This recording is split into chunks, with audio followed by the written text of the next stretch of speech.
Good day. Please introduce yourself. I am Evangeline Rampula, 30 years old.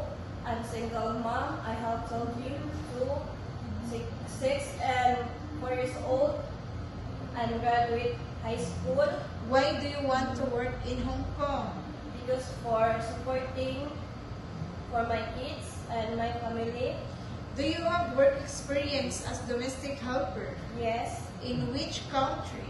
Qatar, For how many years? 2 years.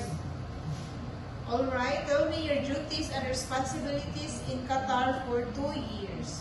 Cooking, cleaning, take care of the kids, and baby, newborn, one month old.